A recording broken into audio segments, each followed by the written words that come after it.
Morning student, BA-BSc third year geography class में आपका हार्दिक स्वागत। हम बात कर रहे थे भारतीय मानसून की।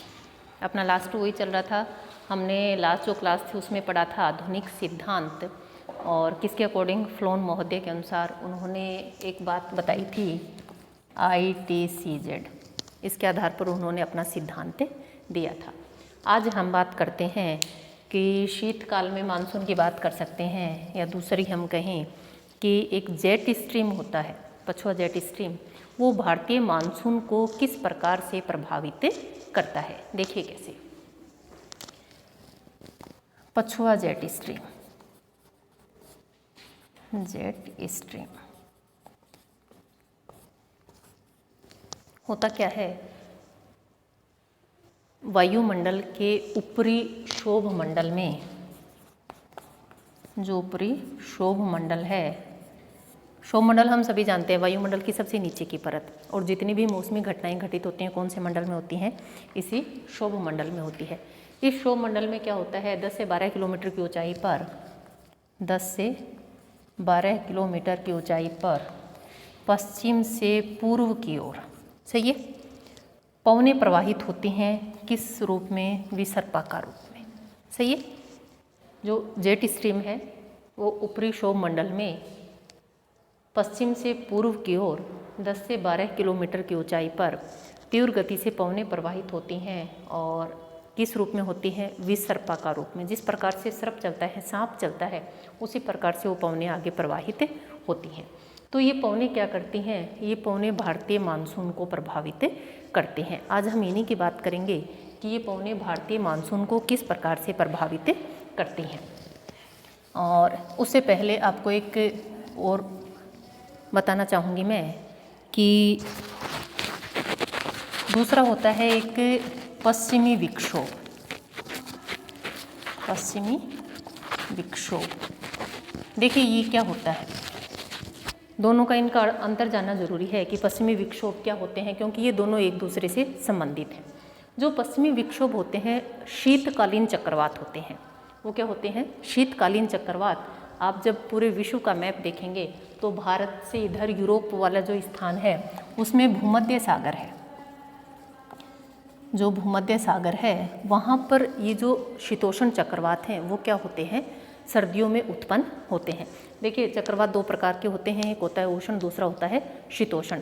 उष्ण प्रदेशों में जो चक्रवात उत्पन्न होते हैं उष्ण कटिबंधीय चक्रवात, और शीत प्रदेशों में जो चक्रवात उत्पन्न होते हैं शीत कटिबंधीय चक्रवात। अब ये जो पश्चिमी विक्षोभ है एक तरह से क्या है, शीतोष्ण कटिबंधीय चक्रवात है, और ये उत्पन्न कहाँ होता है, इस भूमध्य सागर के आसपास, भूमध्य सागर। अब होता क्या है, विक्षोभ है ये यहाँ पर स्थिर है, लेकिन जो हमारी जेट स्ट्रीम है, पछुआ जेट स्ट्रीम है, वो क्या करती है, इस जो शीतोष्ण कटिबंधीय जो चक्रवात है उसको अपने साथ कहाँ ले आती है, भारत में ले आती है।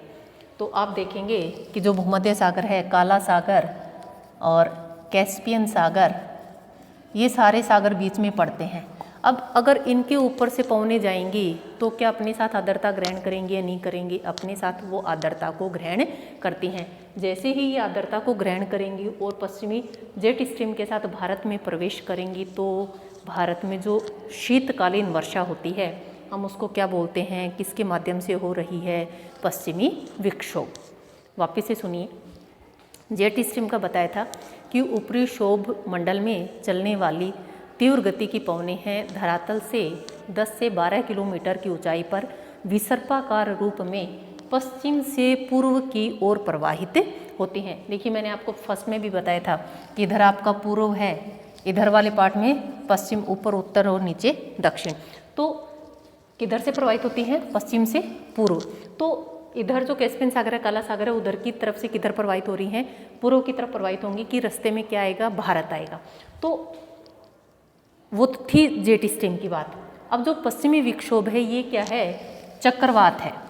ये क्या है, चक्रवात है, और चक्रवात किस प्रकार का है, शीतोष्ण। चक्रवात किस प्रकार का है, शीतोष्ण चक्रवात। सर्दियों में उत्पन्न होता है क्योंकि जब सूर्य की स्थिति कहाँ होती है, मकर रेखा पर। शीतोष्ण चक्रवात है, भूमध्य सागर पर यह उत्पन्न होता है। लेकिन जेट स्ट्रीम काम क्या करती है, इस जो पश्चिमी विक्षोभ है या चक्रवात है इसको अपने साथ कहाँ ले आती है, भारत में ले आती है। भूमध्य सागर है, काला सागर है, कैस्पियन सागर, ये जितने भी सागर हैं ये रास्ते में पड़ेंगे और यहाँ से आर्द्रता ग्रहण करती है और उस आर्द्रता को कहाँ ले आती है, भारत में ले आती है। देखिए शीतकाल में जो भारत में वर्षा के क्षेत्र हैं वो 2 क्षेत्र बनते हैं। अब रीजन देखिए क्या है, वैसे तो अगर ग्रीष्मकालीन की बात होती है तो ये जो पछवा जेट स्ट्रीम है ये भारत के उत्तर से गुजरता, सही है, भारत के उत्तर से गुजरता। क्यों गुजरता इसकी भी हम बात आगे करेंगे, लेकिन वर्तमान समय में हम बात करेंगे कि ये 2 शाखाओं में विभाजित क्यों होगा, क्योंकि सूर्य की स्थिति कहाँ है, मकर रेखा पर। सर्दियों में सूर्य की स्थिति कहाँ रहेगी, मकर रेखा पर, क्योंकि भारत उत्तरी गोलार्ध में स्थित है। देखिए भारत की स्थिति क्या है, अगर ये हमारी भूमध्य रेखा है और उत्तरी गोलार्ध की, भारत उत्तर और पूर्वी गोलार्ध में स्थित है, तो भारत की स्थिति जैसे 23.5 डिग्री यहाँ है तो भारत की स्थिति यहाँ है, सही है। तो उस समय सूर्य की स्थिति तो कहाँ है, इस मकर रेखा पर, सही है, इस मकर रेखा पर है। तो ये जितनी भी वायुदाब की पेटियां हैं ये सारी उत्तर की तरफ इधर भूमध्य रेखा की ओर खिसकेंगी या नहीं खिसकेंगी, या दक्षिण की तरफ खिसकेंगी या नहीं खिसकेंगी। जैसे ही ये दक्षिण की तरफ खिसकती हैं, जो ये हमारी पछवा जेट स्ट्रीम है, या हम कह सकते हैं जो हमारी जेट स्ट्रीम है, यह हिमालय के कारण 2 भागों में विभाजित हो जाती है। वैसे तो उत्तर से जाती है, भारत के उत्तर से गुजरती, लेकिन सूर्य की स्थिति नीचे होने के कारण, दक्षिणी गोलार्ध में मकर रेखा पर होने के कारण क्या होगा, जितनी भी वायुदाब की पेटियां किधर खिसकेंगी, दक्षिण की ओर खिसकेंगी। तो जो हमारी जो जेट स्ट्रीम है यह 2 शाखाओं में विभाजित हो जाती है। क्यों हो जाती है, क्योंकि हिमालय आ जाता है, हिमालय आता है तो ये 2 शाखाओं में विभाजित हो जाती है, उत्तरी शाखा और नीचे वाली दक्षिणी शाखा, सही है। उत्तर भाग वाली उत्तरी शाखा जो आगे तिब्बत में जाती है, और दूसरी है हमारी दक्षिणी शाखा।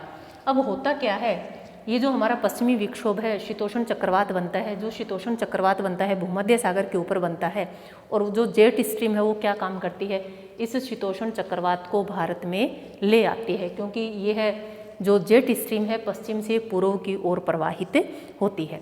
अब इसको भारत में लेके आएगी तो जैसे जैसे ये भारत में प्रवेश करेगा वर्षा होगी या नहीं होगी। आपने देखा होगा कि शीतकाल में जो वर्षा होती है इधर वाले पंजाब हरियाणा रबी की फसलों के लिए और पश्चिमी बिहार तक वर्षा हो जाती है। जब अपने साथ अत्यधिक वर्षा या आर्द्रता ग्रहण करके लेके आते हैं तो यहाँ हमारे पश्चिमी बिहार तक वर्षा हो जाती है। आपने देखा होगा कि सर्दियों में हमारे जो वर्षा होती है रबी, सर्दियों में हमारे यहाँ फसल कौन सी बोई जाती है, रबी की, जिसमें गेहूँ सरसों ये सारी फसलें हमारे यहाँ उस समय सर्दी के मौसम में हमारे यहाँ उगती हैं। तो सर्दी के समय या इन फसलों के लिए यह जो वर्षा है अत्यधिक लाभदायक होती है। इसलिए हम जो शीतकाल में जो वर्षा होती है हम उसको नाम क्या दे देते हैं, मावठ। नाम क्या दे देते हैं, मावठ। कि शीतकाल में जो वर्षा होती है उसको नाम क्या दे देते हैं, मावठ। लेकिन वास्तव में अगर पूछा जाए कि छोटा क्वेश्चन में आता है कई बार कि जो हमारे शीतकाल में वर्षा होती है उसको स्थानीय भाषा में हम किस नाम से जानते हैं, तो हम कहेंगे उसको मावठ के नाम से जानते हैं। और पूछा जाए कि जो शीतकालीन मानसून है या मावठ है वो किसके कारण होती है, तो हम बता सकते हैं कि पश्चिमी विक्षोभ के कारण वो वर्षा भारत में होती है। शीतकालीन जो वर्षा होती है भारत में, कह सकते हैं कि हरियाणा पंजाब में गेहूं की खेती के लिए जो सर्वाधिक लाभदायक है उसका मुख्य कारण क्या है, तो उसका मुख्य कारण हम क्या बताएंगे कि किसके कारण होती है, पश्चिमी विक्षोभ के कारण होती है।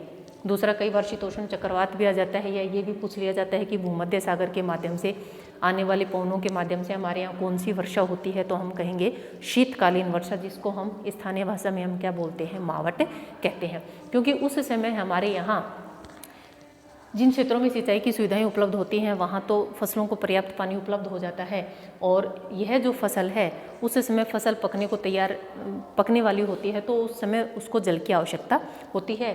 और जैसा आप सभी जानते हैं कि गेहूं को अधिक पानी की आवश्यकता होती है। जैसे ही ये वर्षा होती है यह इस जो फसल है इसके उत्पादन में अत्यधिक वृद्धि हो जाती है।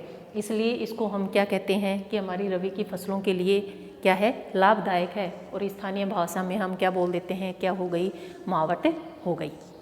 मावठ स्थानीय भाषा में मावटी बोलते हैं हम इसको। तो जो पश्चिमी विक्षोभ है वो है शीतोष्ण कटिबंधीय चक्रवात, लेकिन वो भारत में आते किसके सहारे से हैं, किसके सहयोग से, जेट स्ट्रीम के सहयोग से वो भारत में आते हैं। तो दोनों चीज़ें अलग हैं, सही है। क्या जेट स्ट्रीम वर्षा करती है? कुछ नहीं करती है, शुष्क पवने हैं, या कह सकते हैं कि चलने वाली तीव्र गति वाली पवने हैं। लेकिन वो किसको ले आती हैं अपने साथ? इस पश्चिमी विक्षोभ को भारत में ले आती हैं, जो भूमध्य रेखा पर उत्पन्न होते हैं। काला सागर, कैस्पियन सागर, ये सारे सागर रास्ते में आते हैं और उनसे आर्द्रता ग्रहण करते जाते हैं। आपने देखा होगा कि बीच में कोई भी रुकावट वाला क्षेत्र नहीं होता और यहाँ आके वो क्या होती हैं, उसके माध्यम से वर्षा होती है। एक चीज़ और देखना आप, जैसे जैसे यहाँ से और आगे की तरफ बढ़ते जाओगे वर्षा की मात्रा में कमी आती जाएगी, क्योंकि आपने देखा होगा कि जहाँ सबसे पहले वहाँ अधिक आर्द्रता, जैसे जैसे आगे बढ़ेगी आर्द्रता की मात्रा कम होती जाती है और उसी अनुपात में वर्षा की मात्रा भी क्या होती जाती है? कम होती जाती है। ये हमारा जो है 2 शाखाओं में विभाजित हो जाता है, जिसको हम क्या बोलते हैं? Jet stream. इसी में एक स्थिति और बनती है, भारत में जो शीतकाल में वर्षा होती है वो 2 रूपों में होती है। एक तो हमने किसकी बात करी? पश्चिमी जेट स्ट्रीम की। दूसरी आपने देखा होगा कि आपका जो ये कौन सा तट है? कोरोमंडल तट है। ये जो कोरोमंडल तट है, शीतकाल में यहाँ पर भी वर्षा होती है। उसका कारण क्या है? देखिए, इसका कारण एक और भी है। जब सूर्य की स्थिति कहाँ है, कौन से क्षेत्र पे है? मकर रेखा पर है, तो हमारे यहाँ सर्दियाँ रहती हैं। सर्दियों में जो तिब्बत है, तिब्बत का तापमान कैसा हो जाएगा? कम हो जाएगा। तिब्बत का तापमान कैसा हो जाएगा? कम हो जाएगा। तापमान कम तो वायुदाब अधिक, सही है, वायुदाब अधिक। अब जब यहाँ से पवनें चलेंगी तो इसका क्या होता है कि कुछ पवनें जो होती हैं वो बंगाल की खाड़ी से आएंगी। बंगाल की खाड़ी से जब वो आएंगी तो अपने साथ क्या लेंगी? आर्द्रता को ग्रहण कर लेती हैं और आते समय कहाँ पर वर्षा कर देती हैं? इस तमिलनाडु के तट पे वर्षा कर देती हैं, या हम कह सकते हैं कि कोरोमंडल तट पर वर्षा करती हैं। तो जो सर्दियों में हमारे जो वर्षा के 2 केंद्र हैं, एक तो ये हमारा तमिलनाडु या कोरोमंडल तट हम कह सकते हैं, और दूसरा हमारा कौन सा है? उत्तरी पश्चिमी भारत। यहाँ ये 2 क्षेत्र हैं जहाँ पर क्या होती है? वर्षा होती है। और जो हमारा लेह लद्दाख है, यहाँ पर सबसे कम वर्षा होती है। लेह में जो मरुस्थल है, शीत मरुस्थल है। देखिए, जैसे ही हम मरुस्थल का नाम आते हैं 2 चीज़ें आती हैं कि दिमाग में सबसे पहले एक चीज़ आती है, क्या आती है? कि मरुस्थल है तो तापमान क्या मिलेगा? अधिक मिलेगा। लेकिन ठंडे मरुस्थल भी पाए जाते हैं। जो शीतोष्ण क्षेत्रों में स्थित होते हैं या शीत प्रदेशों में जो स्थित होते हैं, वो किस प्रकार के मरुस्थल होते हैं? ठंडे मरुस्थल होते हैं।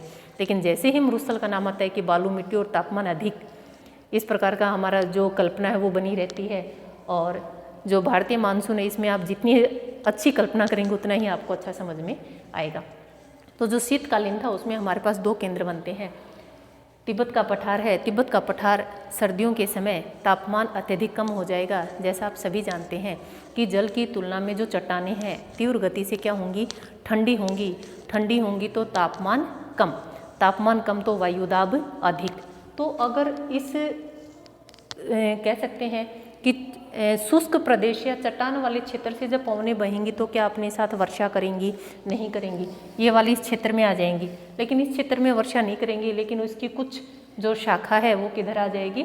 बे ऑफ बंगाल के ऊपर से गुजरेगी और वो कोरोमंडल तट पर क्या करती है? वर्षा करती है।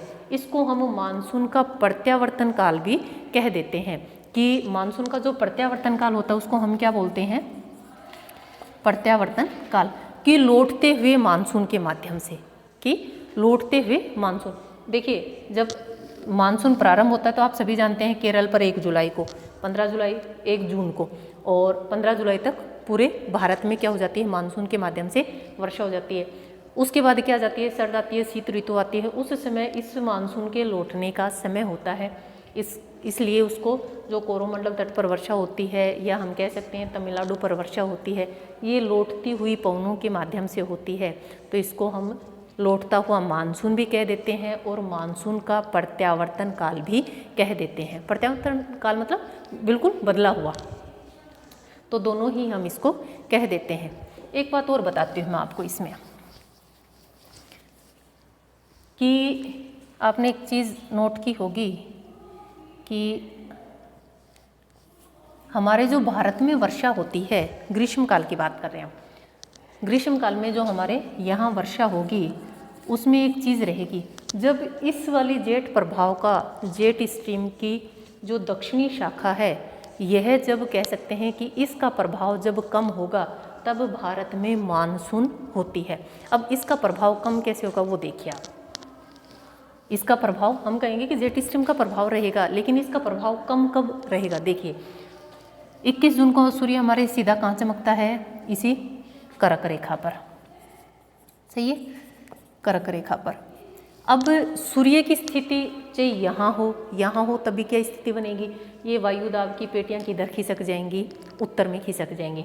और जब सूर्य की स्थिति कर्क रेखा पर होगी तो ये जो दक्षिणी शाखा है ये क्या हो जाएगी, बिल्कुल लुप्त हो जाएगी। क्यों हो जाएगी, क्योंकि वायु दाब की जितनी भी पेटियां हैं वो सारी उत्तर में खिसक जाएंगी और ये जो दक्षिणी शाखा है ये भी किधर बहने लग जाएगी, एक ही शाखा के रूप में भारत के उत्तर से बहना प्रारंभ कर देगी। देखिए कैसे, भाई 0 डिग्री ये भारत की स्थिति है, सही है। और जो हमारी ये कर्क रेखा है, सूर्य भी कहाँ है, इसी पर स्थित है। जब वायु दाब की सारी पेटियाँ 40 से 45 डिग्री तक खिसक जाती हैं तो क्या जो हमारी जेट स्ट्रीम है इसकी स्थिति यहीं रहेगी, नहीं रहेगी। क्यों, क्योंकि ये और अधिक उत्तर में खिसक जाएगी। उत्तर में खिसक जाएगी तो भारत किस में आ जाएगा, भारत इस जेट स्ट्रीम के प्रभाव से मुक्त हो जाएगा।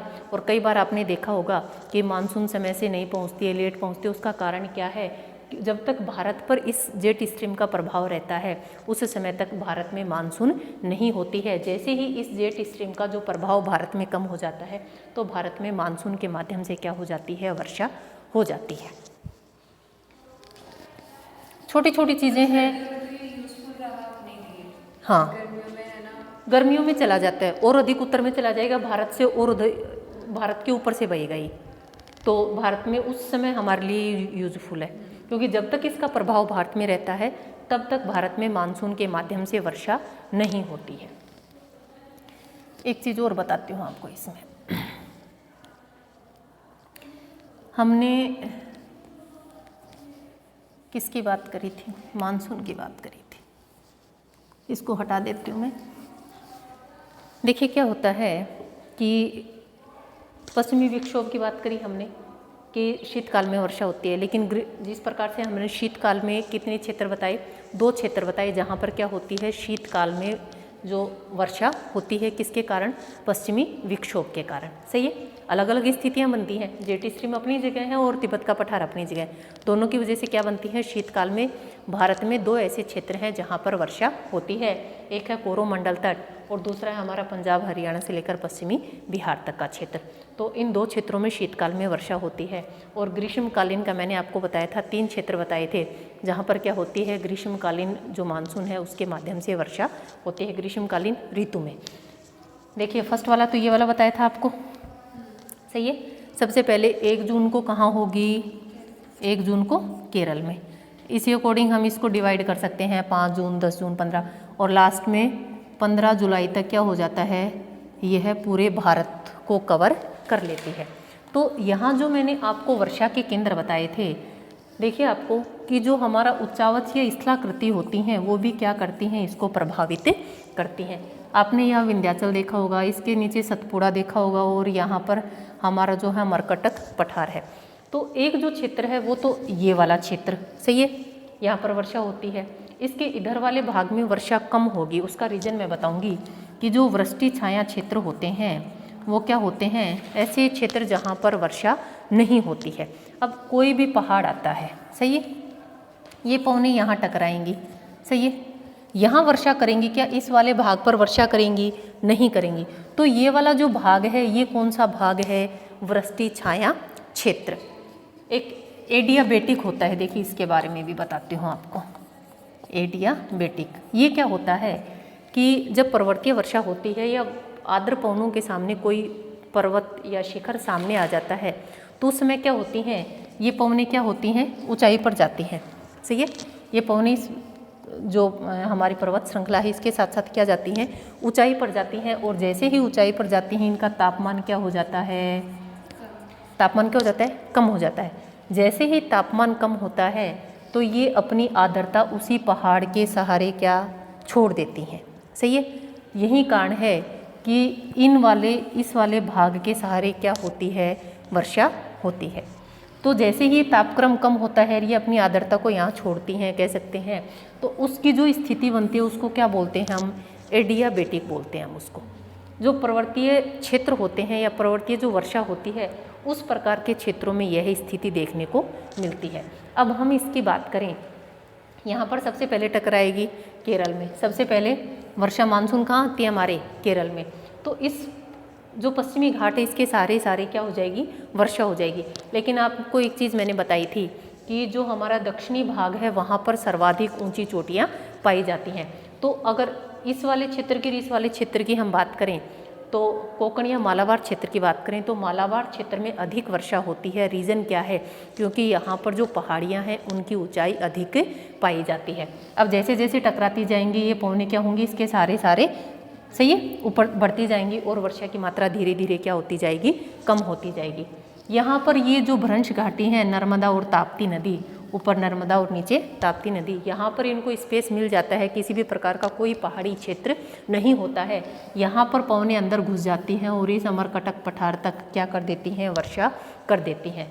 सेकंड क्षेत्र हमारा, फर्स्ट क्षेत्र ये, और तीसरा क्षेत्र इधर आगे निकल जाती हैं और किधर, इधर देखो कोरियालिस बल ने क्या कहा, फेरल ने क्या कहा, फेरल महोदय ने क्या कहा था कि जैसे ही उत्तरी गोलार्ध में पवनें प्रवेश करेंगी दाहिनी ओर मुड़ जाएंगी।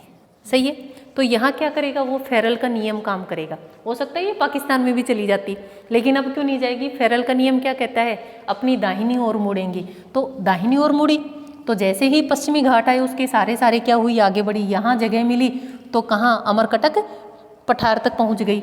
और अब जो जगह बची ये इस वाले भाग में और आगे बढ़ जाएंगे। आपको पता है कि अरावली इन पवनों के समानांतर है। समानांतर क्यों होती है, क्योंकि यहाँ से ये पवनें, सही है, इसलिए क्या है, पवनों के समानांतर है। लेकिन माउंट आबू में वर्षा होती है, क्यों होती है, क्योंकि अधिक ऊंचाई पर स्थित है। सही है। अब यहाँ पर देखिए मोस्टली जो गुजरात है वो क्या है, शुष्क प्रदेश है। इधर कच्छ का रण आ जाता है। सही है, कच्छ का रण आ जाता है, बिल्कुल कह सकते हैं कि हम दलदल वाला क्षेत्र है। कच्छ का रण, नदियाँ वहाँ जाके विलुप्त हो जाती हैं। लेकिन यहाँ पर गिर और सौराष्ट्र में गिर की पहाड़ियाँ हैं, मांडल की पहाड़ियाँ हैं, तो यहाँ पर वर्षा होती है। क्योंकि जैसे ही पहाड़ियों से ये पवनें टकराती हैं अपने साथ, देखिए अरब सागर की आर्द्रता लेके जाएंगी, आर्द्रता लेके जाएंगी तो क्या है, ये इन पहाड़ियों से टकराती हैं और यहाँ पर जो जंगल हैं वो घने जंगल पाए जाते हैं। क्योंकि इन पहाड़ियों से टकराने के कारण यहाँ पर वर्षा हो जाती है। लेकिन बाकी जो मोस्टली जितना भी गुजरात है वो किस प्रकार का है, शुष्क क्षेत्र है। क्योंकि आगे किसी भी प्रकार की पहाड़ी नहीं आती है और वर्षा नहीं होती है। और आगे हमारी जो अरावली है, कह सकते हैं हम राजस्थान में, अरावली के समानांतर ये पवनें आगे निकल जाती हैं। अगर अरावली अपनी विपरीत दिशा में होती तो राजस्थान में भी क्या होती, वर्षा होती। अरावली के समानांतर निकल जाती हैं, इसलिए राजस्थान किस प्रकार का क्षेत्र रह जाता है, शुष्क क्षेत्र रह जाता है। और थार का मरुस्थल, और कह सकते हैं कि उसका विस्तार पाकिस्तान तक उसका विस्तार पाया जाता है। तो ये जो ग्रीष्मकालीन की हमने बात करी, हमारे पास 3 क्षेत्र होते हैं। फर्स्ट ये वाला पश्चिमी घाट वाला, दूसरा अमरकटक पठार वाला, कह सकते हैं कि हम मध्य भारत में वर्षा होती है। उसका रीज़न क्या है, इन जो भ्रंश घाटी है यहाँ पर कोई भी प्रकार, किसी भी प्रकार का पर्वत नहीं पाया जाता और ये पवनें अंदर घुस जाती हैं और इस भ्रंश घाटी से होते हुए कहाँ तक पहुँच जाती हैं, ये अमरकटक पठार तक पहुँच जाती हैं। आपने देखा होगा कि यहाँ पर मैकाल, ये जो विंध्याचल और ये सतपुड़ा श्रेणी है, ये काफ़ी लंबी श्रेणियाँ पाई जाती हैं, इनसे टकराते जाते हैं और जो मध्य भारत है उसमें वर्षा करती जाती है। अपने अमरकटक पठार में हम नेक्स्ट क्लास में बात करेंगे कि यहाँ से कौन कौन सी नदियाँ निकलती है। क्यों, क्योंकि अमरकटक जो है उस पर ऊंची ऊंची चोटियाँ पाई जाती हैं जो क्या करती हैं, वहाँ ये जो आर्द्र पवनें हैं टकराती हैं, वर्षा करती हैं और यहाँ से अनेक नदियों का उद्गम होता है। तो ये 15 जुलाई तक क्या होता है, ये पूरे भारत में फैल जाती हैं और जिसके माध्यम से भारत में ग्रीष्म काल में यहाँ 3 जो हमारे वर्षा के केंद्र हैं वो बनते हैं। इसका ध्यान रखेंगे। एडियाबेटिक क्या होती हैं, जैसे ही आर्द्र पवनें किसी पर्वत के समानांतर ऊपर उठती हैं तो पवनें जब ऊपर उठती हैं तो क्या होता है, तापमान में कमी आती है। तापमान में कमी आने से क्या हो जाएगा, जो आर्द्रता है उसको वह वहीं पर छोड़ देती है। इस प्रकार की जो स्थिति बनती है उसको हम क्या बोलते हैं, एडियाबेटिक। ठीक है। देखिए हम बात करेंगे, किसकी बात करें, हम बात कर देते हैं कि ग्रीष्म काल में कोरोमंडल तट पर वर्षा न होने के कारण। सही है, ग्रीष्म काल में आपने देखा होगा कि इस वाले तट पर वर्षा नहीं होती, उसका रीज़न बताती हूँ मैं आपको। सही है कि ग्रीष्म काल में कोरोमंडल तट शुष्क रहने के कारण, पता होना चाहिए ना भाई, हमारे यहाँ वर्षा नहीं होती, ये रीज़न हमें पता होना चाहिए कि हमारे यहाँ वर्षा क्यों नहीं होती। ग्रीष्मकालीन की बात है, लौटते हुए मानसून से यहाँ वर्षा होती है, या कह सकते हैं कि शीतकाल में वर्षा होती है, लेकिन हमारे यहाँ ग्रीष्मकाल में वर्षा क्यों नहीं होती। देखिए फर्स्ट कारण तो क्या है, वृष्टि छाया क्षेत्र में आता है। इधर से पश्चिमी घाट है, ये पवनें इधर टर्न करेंगी तो सबसे पहले यहीं बरस लेती है। सही है, किस प्रकार का क्षेत्र है, वृष्टि छाया क्षेत्र। पहला रीज़न तो ये कि वृष्टि छाया क्षेत्र है, जिसकी वजह से इस कोरोमंडल तट पर या तमिलनाडु जो राज्य है उसमें वर्षा नहीं होती। तमिलनाडु के साथ तेलंगाना भी आप इसमें शामिल कर सकते हो। ठीक है, इस तट पर वर्षा नहीं होती। क्यों नहीं होती, वृष्टि छाया क्षेत्र में शामिल है। दूसरा इन्होंने बताया कि जो बंगाल की खाड़ी की जो शाखा है, या जो अरब सागरीय वाली जो शाखा है, उसकी वजह से तो अरब सागर वाली जो बहती है उसमें तो क्या आ जाता है, वृष्टि छाया क्षेत्र आ जाता है। और जो बंगाल की खाड़ी की जो शाखा है वो क्या हो जाती है, इसके समानांतर प्रवाहित हो जाती है। सही है भाई, दो शाखाएं अपने पास, एक है बंगाल की खाड़ी, एक है अरब सागर। इधर वाली जब शाखा जाएगी तब तो किस में आ जाएगा, वृष्टि छाया क्षेत्र में। सही है, और दूसरी जो है आपने देखा होगा कि जो पूर्वी घाट है वो कटा फटा है, धरातल के नदियों ने उसको काट छाट कर बिल्कुल धरातल के क्या कर दिया है, समान बना दिया है। तो इधर से जो बंगाल की खाड़ी वाली जो शाखा टर्न करती हैं तो उसमें क्या होता है, इसके समानांतर प्रवाहित हो जाती हैं, जिस प्रकार से अरावली के समानांतर प्रवाहित होती हैं। अब जब टकराएंगी नहीं तो वर्षा होगी क्या, नहीं होगी।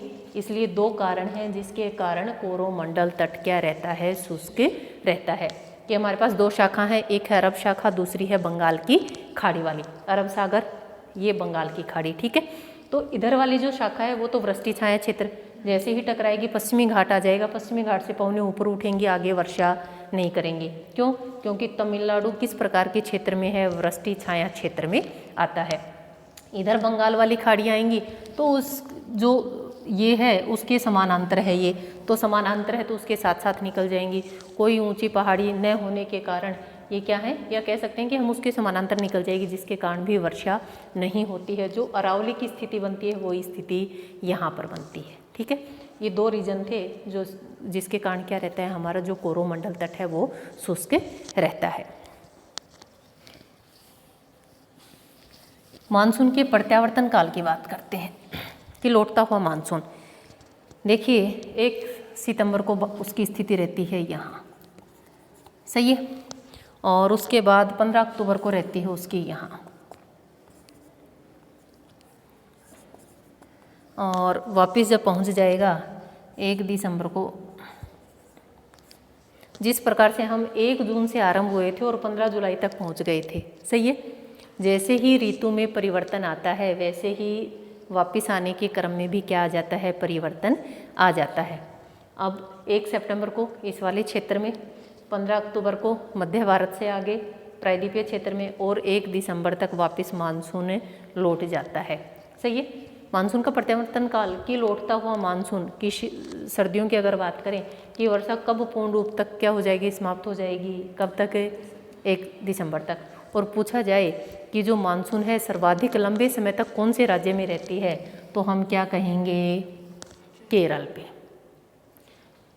1 जून को वर्षा प्रारंभ होती है और 1 दिसंबर तक क्या होती रहती है। सबसे लंबा जो समय है वो कौन सा है, केरल का। यही कारण है कि इस क्षेत्र में जो कह सकते हैं कि वर्षा वाले जो दिन हैं वो सर्वाधिक पाए जाते हैं, क्योंकि सबसे पहले यहीं से वर्षा प्रारंभ होती है। तो जब तक यहाँ पहुँचेगा तब तक यहाँ क्या होगी, वर्षा होगी। जैसे ही लौटेगा तो सबसे जो लंबा समय है वो कहाँ निकलता है, केरल में। सही है, यह था आपके लौटते हुए मानसून की बात, जिसको हम बोल सकते हैं कि प्रत्यावर्तन काल। ठीक है, आगे कोई छोटी छोटी चीज़ें हैं उनको और हम बात करेंगे। बाकी ये टॉपिक हमारा क्या रहा, एल नीनो के बारे में कल बता देती हूँ आपको थोड़ा सा, जेटी स्ट्रीम हमारा हो गया, पश्चिमी विक्षोभ हो गया, तिब्बत का पठार हमारा हो गया है। एल नीनो है वो किस प्रकार से हमारी भारतीय जो जलवायु है उस पर प्रभाव डालती है, उसकी बात करेंगे हम नेक्स्ट क्लास में। ठीक है, आज के लिए क्वेश्चन,